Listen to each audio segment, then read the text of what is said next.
देश में बढ़ती हुई ग्रोइंग इकोनॉमी के बावजूद भी देश का युवा बेरोजगार है। इंडिया एम्प्लॉयमेंट रिपोर्ट 2024 के मुताबिक देश में 3 में से 2 ग्रेजुएट युवा बेरोजगार है। दिसंबर 2023 में हायर क्वालिफाइड अनएम्प्लॉयड वुमेन नीलम आजाद जो हरियाणा से थी वो पार्लियामेंट में सिक्योरिटी को ब्रीच करके घुस जाती है सिर्फ इस मोटिव से बेरोजगारी की समस्या है देश को पता लगे। देश में बेरोजगारी बहुत बड़ा डिजास्टर बनते जा रहा है। इस बेरोजगारी से न सिर्फ पर्सनल लेवल पर इफेक्ट होगा बल्कि पूरे देश की इकोनॉमी पर फर्क पड़ेगा। ये सब कुछ आपको इस वीडियो में पता लगेगा और देश में बढ़ती हुई महामारी जैसी बेरोजगारी प्रॉब्लम का सॉल्यूशन भी डिस्कस करेंगे और सरकार को क्या क्या एक्शन लेना चाहिए बेरोजगार युवाओं के लिए और आप लोगों को भी क्या एक्शन लेना चाहिए इस समस्याओं के।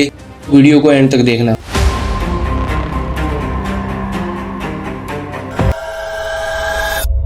देश की इकोनॉमिक ग्रोथ बहुत तेजी से बढ़ रही है। देखा जाए तो देश की जीडीपी 3.9 ट्रिलियन के आसपास पहुंच गई है। मतलब ग्रोथ 8 से 9% आने वाले साल में 5 ट्रिलियन भी अचीव कर लेंगे। मगर ऐसी इकोनॉमिक ग्रोथ सस्टेनेबल नहीं रहेगी जब तक देश में अनएम्प्लॉयमेंट रेट बढ़ता जाएगा। ग्लोबल फाइनेंशियल क्राइसिस 2008 से 2024 तक देखें तो करीब अनएम्प्लॉयमेंट रेट डबल हो चुका है। 2008 में था 5.41% और 2024 की रिपोर्ट के मुताबिक अनएम्प्लॉयमेंट रेट 9.2% है, मतलब double. Report also pointed that 2022 में 18.45% अनएम्प्लॉयमेंट रेट सेकेंडरी और senior secondary qualified young people में था और 29.1% for those who have completed higher education compare to uneducated जो ना ही पढ़ पाते हैं और ना लिख पाते हैं, जिसका अनएम्प्लॉयमेंट रेट 3.9% था। और ये सारे हायर क्वालिफाइड लोग पियून जैसी जॉब के लिए अप्लाई कर रहे हैं। मध्य प्रदेश में पीएचडी होल्डर्स और इंजीनियर्स ने पियून की जॉब के लिए अप्लाई किया और ऐसा ही उत्तर प्रदेश में 368 पियून के लिए 23 लाख लोगों ने अप्लाई किया, जिसमें से इंजीनियर्स और पीएचडी होल्डर्स भी थे। गुजरात में पियून के लिए डॉक्टर्स ने भी अप्लाई किया और ऐसे ही देश की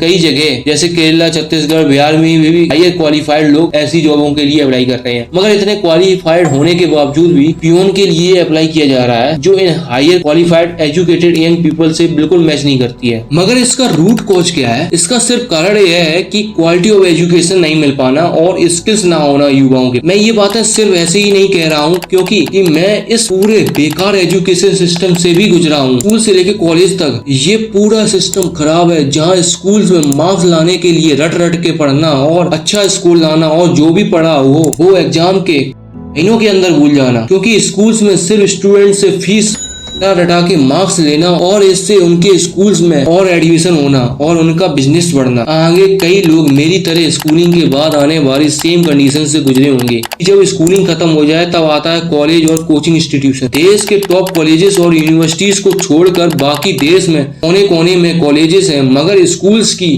कंडीशन तो भी अच्छी है कॉलेज के मुकाबले। इन कॉलेजेस में जहाँ ना टीचर है और ना ही कभी कॉलेज में स्टूडेंट्स आते हैं पढ़ने के लिए। सिर्फ वो पेपर के टाइम आते हैं और उनसे डिग्री के नाम पर मोटी मोटी फीस ले ली जाती है और उनको नकल कराकर डिग्री थमा दी जाती है।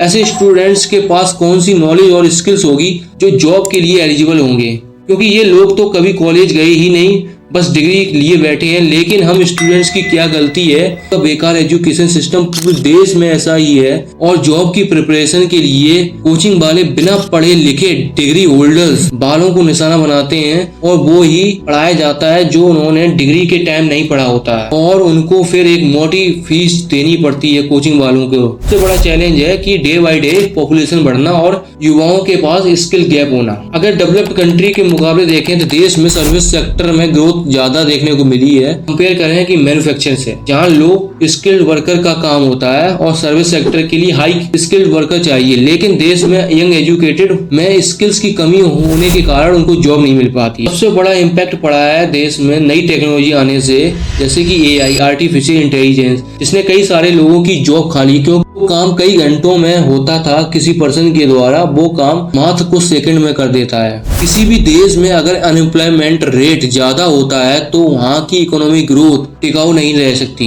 क्योंकि बेरोजगारी ज्यादा रहेगी तो लोगों की परचेजिंग पावर कम होगी और ओवरऑल देश में डिमांड एंड सप्लाई भी कम होगी। सरकार को टैक्स भी कम मिलेगा, इससे देश की जीडीपी में गिरावट भी देखने को मिलेगी। लंबे टाइम तक बेरोजगार रहने से फाइनेंशियली अनस्टेबल और हो सकता है कि प्रॉपर्टी में भी चले जाओ और हेल्थ रिलेटेड इश्यूज भी देखने को मिल सकती है, जैसे एंजाइटी, स्ट्रेस, डिप्रेशन जैसी हेल्थ इश्यूज। और ये देश के लिए भी बहुत बड़ा खतरा रहेगा, क्योंकि अगर ऐसे हेल्थ रिलेटेड बीमारी से कांटेक्ट में रहेंगे लोग तो देश की इकोनॉमिक ग्रोथ पर भी इम्पैक्ट पड़ेगा और कंट्री में अनएम्प्लॉयमेंट की वजह से क्राइम रेट बढ़ेंगे और दंगे और वायलेंस प्रोटेस्ट भी देखने को मिल सकते हैं, क्योंकि लोगों के पास जॉब नहीं होगी और वो डिमांड करेंगे। अगर उनकी डिमांड अगर नहीं सुनी जाती तो वो हो सकता है दंगे करने लगे या वो वायलेंट प्रोटेस्ट करने लगे, जैसे कि बांग्लादेश में देखने को मिला था। आप सोच रहे हैं कि इन सभी प्रॉब्लम का सॉल्यूशन क्या है और क्या हो सकता है कि बेरोजगारी से बाहर निकला जा सके। सबसे पहला है एजुकेशन सिस्टम में सुधार हो। जहाँ से बच्चा सीखता है उसको एजुकेशन प्रैक्टिकल के साथ मिले और सरकार की